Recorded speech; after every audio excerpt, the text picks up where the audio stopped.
Good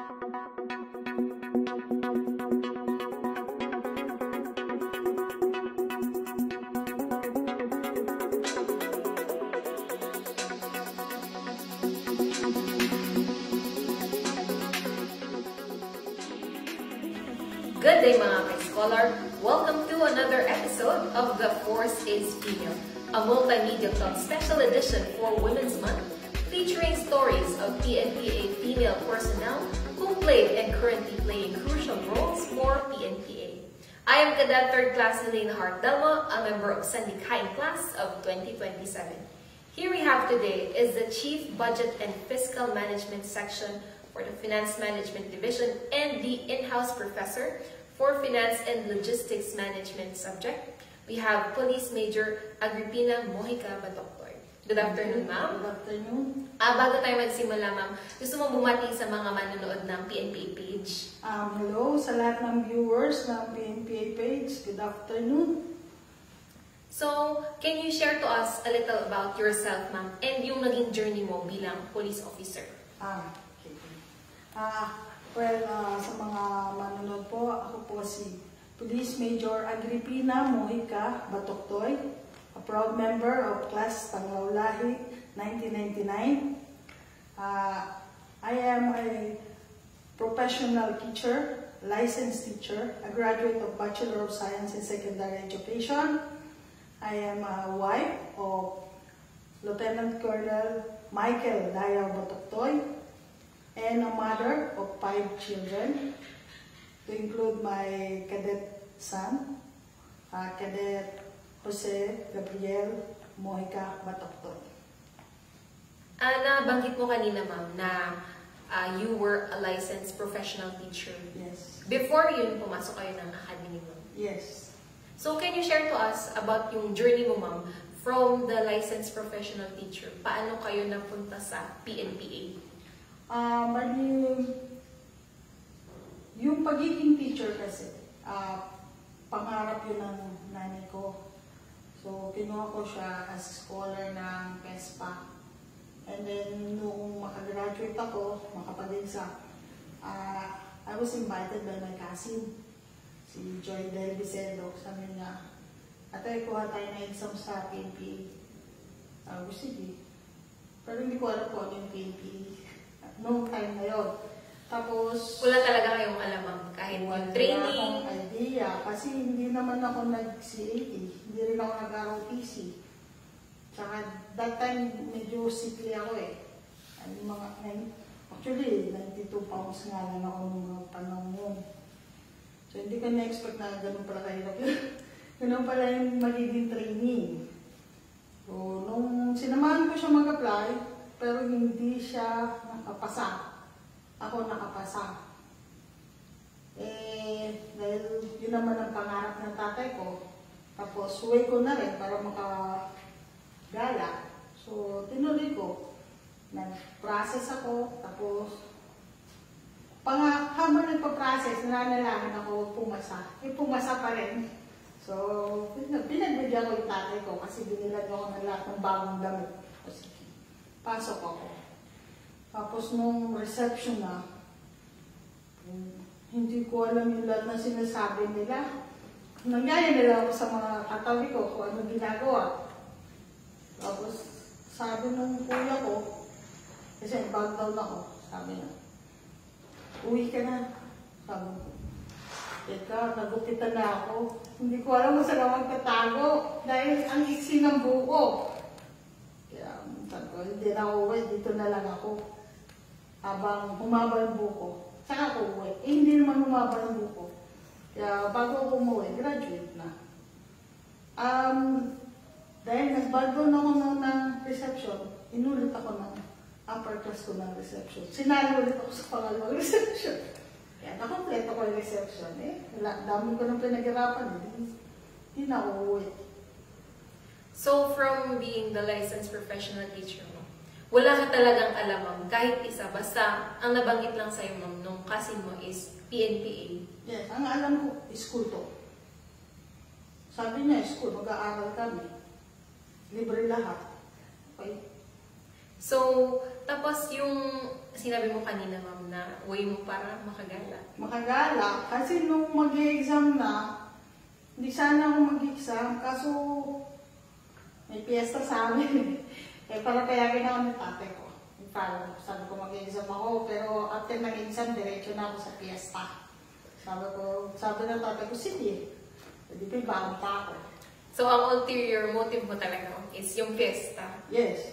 Actually, nung nag-exam na ako, pati yung scratch, di ko na simulatan. Diretso na ako nasulat. So, hindi mo naisip, ma'am, and who would have thought na from that, yung way ni Lord na ganun si Lord gumalaw sa buhay mo? Yes, kasi hindi ko na-imagine na balang araw pulis ako. Ang totoo kong pangarap is maging certified public accountant. Pero hindi natuloy kasi ang scholarship ko ang offer is education, which is Bachelor of Science in Secondary Education. So nga, ang favorite subject ko nga, math. Pero ang major ko, English, kasi walang offer na math. Tapos nung maging teacher ako, yun naman. Napapasok ako sa police, sa PNPA. Siguro maganda na siya nagplano sa akin. Hindi ako nagplano sa sarili ko. Sumunod lang ako. So, from yung mga story mo, napansin ko na parang medyo madaming kang nakaharap na denials along the way, ma'am, na pag sinasabi mo, ito yung gusto ko, sabi ni Lord, hindi yan yung gusto ko. Iba yung pinupuntahan mo ng path. Katulad nung sa subject mo, ma'am, sabi mo favorite mo math. Pero doon ka napunta sa major in English. Yes, kasi ang offer lang ng time na yun is major in science and major in English. Though may math ang science, pero hindi ko pa rin siya gusto. So, English ako. Tapos yung graduate ka ng Bachelor of Secondary Education, Science in Secondary Education. Tapos napunta ka, ma'am, sa public service. So, medyo malayo. Malayo in the sense na sa teacher, ang kausap mo lang ay bata. Pero public servant pa rin. Sa pulis naman, ang kausap mo, lahat ng level ng tao. Pero public servant pa rin.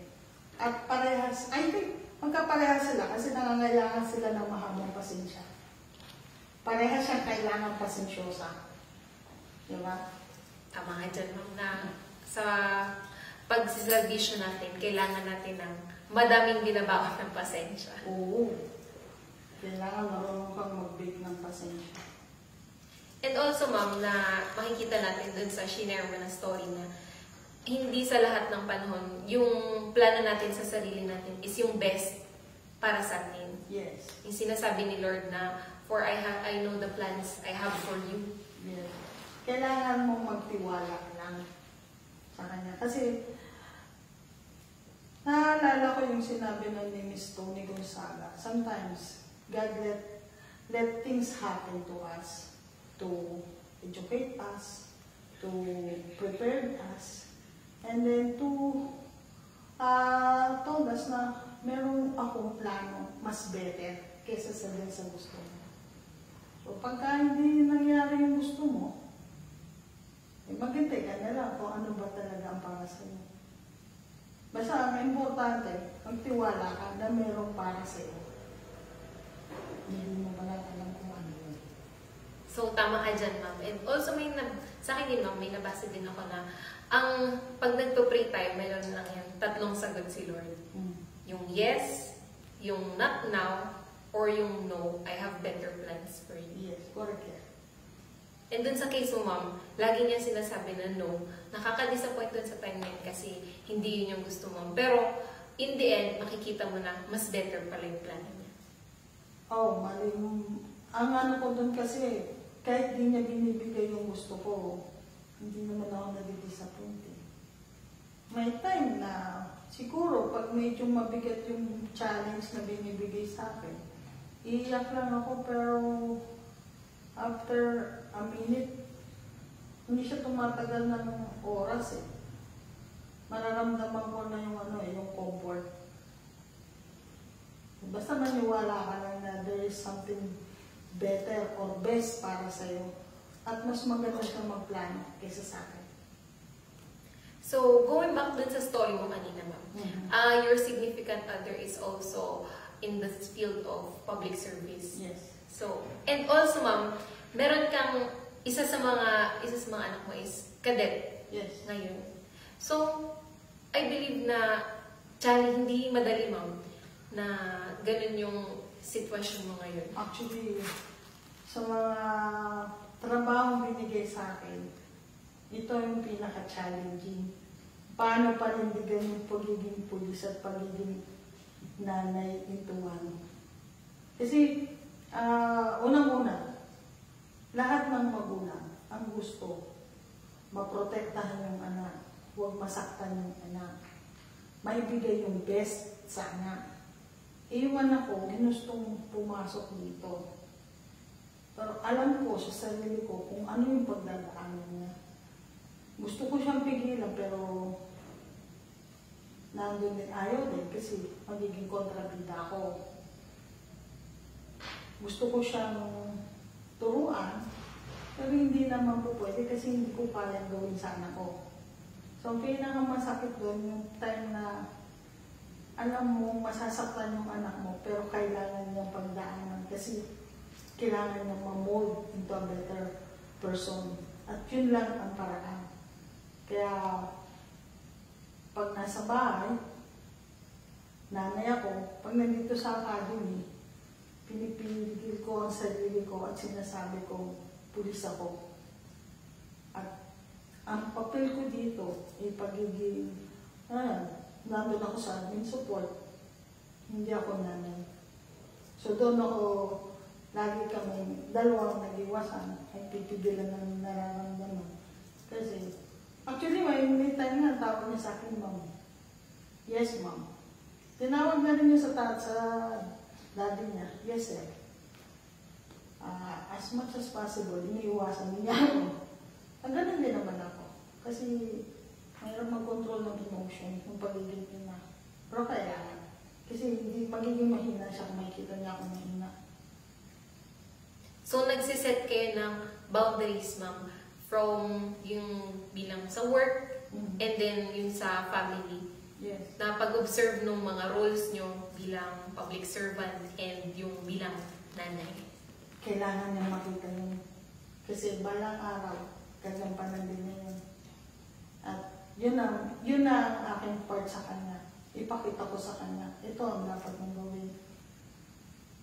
Ngayon, ma'am, ano yung attitude na natutunan mo bilang isang police officer na gusto mong ituro sa anak mo? Actually, ito palagi kong tinatanda nito. Ito yung tinuro sa akin, advice sa akin ni General Miano, yung boss ko dati sa DC. Sabi niya, Pen, meron kang tatlong ay na kailangan mong iwasan sa buhay mo. Una, huwag na huwag ka maiinip. Kasi pag nainip ka, nasisira yung diskarte mo. Magagalit. Pangalawa, huwag na huwag kang maiinis. Kasi hindi ka makakapag-desisyon ng tama. Baka lalo kang mawala sa focus. At napaka-importante, huwag na huwag kang maiinggit. Kasi lahat ng tao, meron something na wala ang iba. At meron siya na katulad din ng iba. Ang importante, kung gusto mong ikumpara ang pagkatao mo ngayon, kumpara mo sa pagkatao mo kahapon or nung isang taon. Para makita mo, kung may development, para hindi ka naiingit sa iba. So, kailangan mong iwasan ang huwag kang mainip, huwag kang mainis, at huwag kang maingit. On the other hand, meron kang tatlong bagay na dapat mong gawin. Una, have focus. Kailangan, steady ka lang kung ano gusto mong gawin. Pangalawa, be grateful. Marami kang kailangan ipagpasalamat. Dapat ipagpasalamat sa araw-araw. At pangatlo, be humble. Panatilihin mong nakatapa ka sa lupa kasi doon tayo galing. In short, huwag kang maiinip. Kailangan mo ng focus. Huwag kang maiinis. Kasi maraming bagay kang kailangan, pwede mong ipagpasalamat. Be grateful. And last, huwag kang maiinggit. Remain humble. So, napakagandang mga message sa ating mga viewers, ma'am. Hindi lang sa audience natin na kababaihan, kundi sa lahat ng mga manonood natin na huwag tayong mainip, huwag tayong mainis, at huwag tayong mainggit. Yes. And also, ma'am, yung mga pwede natin gawin is mag-focus tayo, magpasalamat tayo, and magiging mapagkumbaba tayo. Yes. Ngayon naman, ma'am, ano yung advice na pwede mong ibigay sa ating mga kababaihan who are aspiring to break barriers in male-dominated fields? Based on my experience, especially nung naging chief of police ako ng Ternate, lahat ng tao ko, meron akong 18 na personnel. And then, may isa doong babae na nag-duty lang siya sa station 8 to 5. So, pagdating ng gabi, ako na lang naiiwan. Ako na lang ang babae. Yung mundo ko, talagang masasabi, dominated by men. So, para ma-break yung barrier as men and women, yan. Una kong pinakita sa kanila, nire-respeto ko yung mga inputs nila. Pero, pinapakita ko rin sa kanila na ako ang chief of police. Kaya ko silang i-caution ng may respeto. Hindi ko sila pinapagalitan sa harap ng ano. Hindi ko ini-insist yung authority ko. Instead, sinasabi ko sa kanila, ito ang kailangan natin gawin, ito ang instruction sa taas. Sa pamamagitan ng pagrespeto ko sa kanila, though mga senior PNCO sila, in return, nirespeto din nila ako as officer, kahit na babae ako. In-acknowledge ko yung kahinaan nila as PNCO para ma-acknowledge din nila yung kahinaan ko as babae. For example, nagkaroon kami ng operation mo sa bundok kasi na-ransack ang detachment sa Nasugbu. Ngayon, nagpa-establish kagad ng blocking force. So, lahat ng station na along the line, yung Ternate, Maragondon, Magallanes, pinag-establish kami ng isang team led by the COP. May mga position na binigay sa amin para doon kami magano ng blocking force. And then, dinagdagan nila kami ng isang paulit team para marami. Lahat ng yun, lalaki. So, nasa bundok, ako lang ang babae. Actually, nagpatawag sila ng coordinating conference para doon sa operation na yun. So, punta kami sa lahat ng COP nandun. Kita kami ng mister ko kasi that time, sipupuli siya ng Maragondon. So, parehas kami participant. Okay naman, hindi naman niya ako parang in-underestimate na, oh, babae ka ba kasi sama, yung deputy mo na lang. Wala. Kasi inayos niya ako, tinanong niya ako, ano preparation mo, ano provision mo, ginaid niya ako. Tapos sabi, oh, kaya mo yun na. Ako. Pero nag-usap kami as parehas lang na chief of police. Walang endearment kasi parehas lang naka-uniforme. Tapos nung dispatch na kami, nagsabi lang siya na binili niya lang ako dun sa isa kong tao na senior. Tapos yung pagdating namin sa area, tinulungan ako ng mga PNCO kasi inano nila na kaya ko naman. Ang kailangan ko lang talaga guidance na ito. Na, syempre, nire-respeto rin nila ako. Hindi naman nila ako, for example, kailangan kong magsilat. Nagbabantay sila sa akin, pero malayo. Tapos pag natutulog sa gabi, yun na, doon ako natakot kasi takot ako sa ahas. So sabi ko, matutulog ako. Siyempre, kailangan ko sa lupa dahil ano kayo eh, nakapaksol kayo doon. So, nag-identify ako ng 4 na lalaki. Kailangan doon sila matulog sa tabi ko. Para kung may ahas na dumaan, sa kanila muna. Kaya siya 4, 2 dito, 2 dito. Para medyo malayo-layo sa akin yung ahas. Sabi ko, 4. Ma'am, talaga bang kailangan tabi tayo? Oo, kailangan tabi tayo kasi baka may ahas. So, nilagyan ko ng tali yung ganito ko kasi medyo malaki ang takot ko sa ahas. Baka pumasok sa kung saan-saan. Takot. Nakasurvive naman kami. 1 week din kami dun. Sa bundok. Tapos baba, palit ng provision, balik na naman. Basta yung 4 na yun, laging doon natutulog. Sabi naman, hindi kami makatulog. Feeling namin may nakatapat ng baril sa mukha namin kasi nandiyan si Sir. At hindi dati kasi may kanya rin siyang area eh. Yun. Kung mag-asano, acceptance ng mga kahinaan, acknowledgement ng mga kalakasan, at the same time, respeto sa isa't isa. Yun yung pwedeng gamitin natin mga timano para makapasok sa mundo ng mga lalaki. Di ba? So, nagsisimula yung professionalism natin, no? Sa respeto. Yes. Respeto ng hindi porket mas mababa ka or mas mataas yung position. So, meron tayong mga kakayahan at mga trabaho na pwede i-contribute para mas makapag-deliver tayo ng mas maayos na serbisyo. Correct.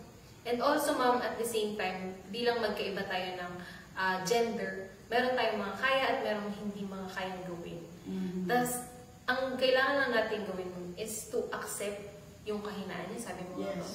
And to acknowledge yung mga kalakasan naman natin. Yes. At pag pinagsama yun, ma'am, mas maganda yung magiging output natin. Kasi may mga instances na hindi kailangan ng lakas. Ang kailangan hinahon.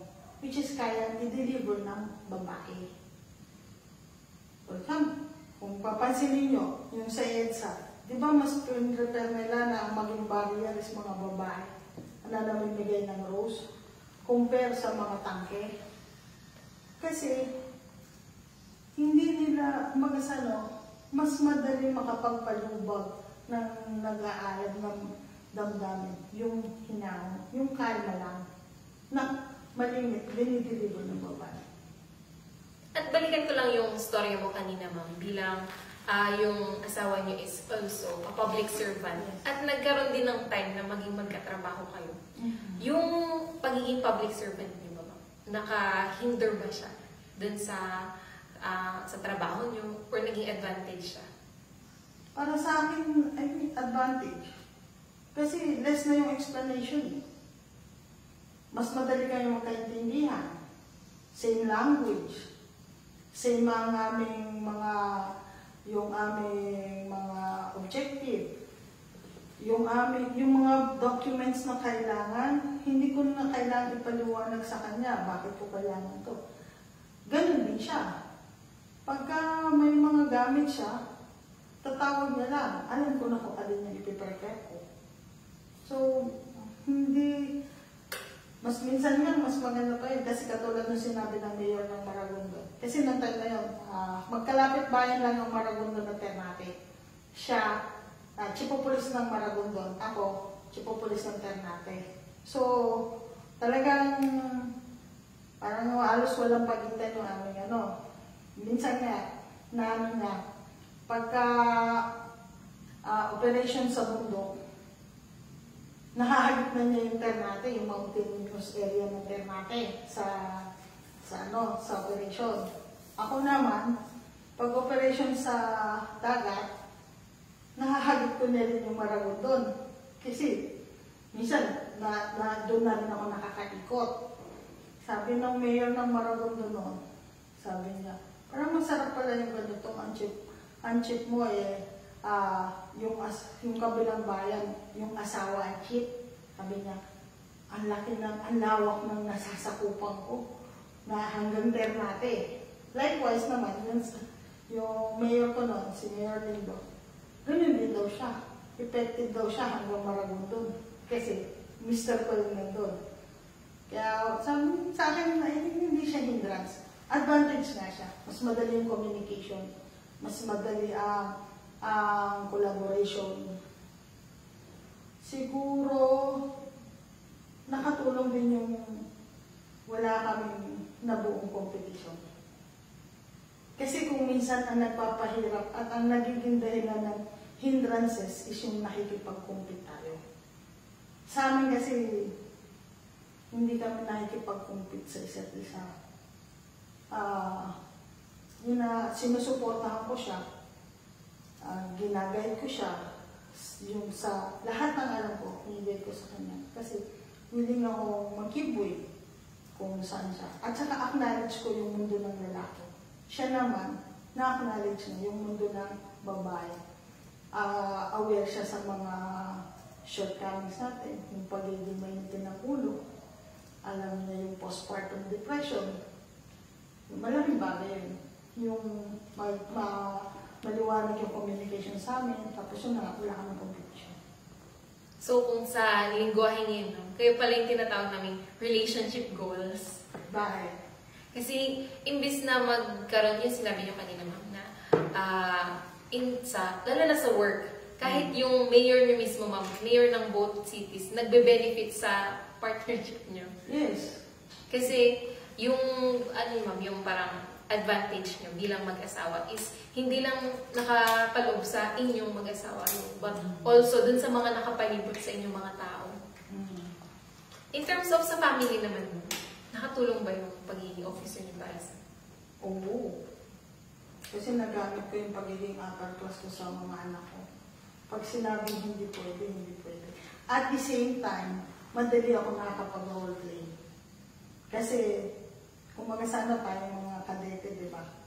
Kabisado natin ang roleplaying. So, kapag ang role ko ay masungit, so, masungit ako. Kapag ang kailangan role ko ay maunawain ako. Basta, nag-aano kami ng mister ko kung sino yung masungit, sino ang kakausap. So, yun ang sa tingin ko, naging advantage ko rin na nagkadete ako. Kabisado ko ang role-playing. So, since yung asawa niyo din, ma'am, is alam kung paano yung sistema, na-apply niyo din kahit sa family niyo? Except yung mga punishment, medyo kwan kami doon. May limitation kami doon. And I think also, ma'am, naging factor siya sa pag-encourage nung isa niyong anak na pumasok dito. Kasi kayo naging role model niya. Siguro, pero I think hindi kami ang naging niya eh. Ang parang ang naging inspiration niya yung brother ko eh, na kaya lang yung PMA. Parang yun ang tinignan niya.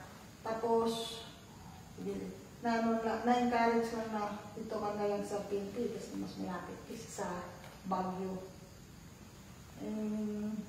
Ewan ko, siguro, partly. Pero hindi ko sa kanila narinig na kami ang And in line with sa celebration natin ngayon, ma'am, bilang Women's Month, ano yung maipapayo mo sa ating mga kababaihan? Sa ating mga kababaihan, ito po ang paniniwala namin noon sa Women's Days. Kasi naging check din ako ng Women's Days. Sa lahat ng mga babae, thou shall not be a victim, thou shall not be a perpetrator, but above all, thou shall not be a bystander. Maging fighter po tayo. Huwag tayong pumayag na nanonood lang tayo sa nasasaktan natin kapwa buhay. And with that, we end our interview for today. Thank you very much, ma'am, for giving us your time and sharing your experiences with us. Sigurado ako na madaming natutunan ang ating mga viewers sa episode nito. And with that, we conclude our interview for today. Thank you for joining us. And to our viewers, stay connected with us by following our official Facebook page, PNPA Multimedia Club and PNPA Justice, Integrity, and Service. Again, I am Cadet 3rd Class Elaine Hart Delmo, ang inyong scholar para sa bayan. Good day and God bless us all.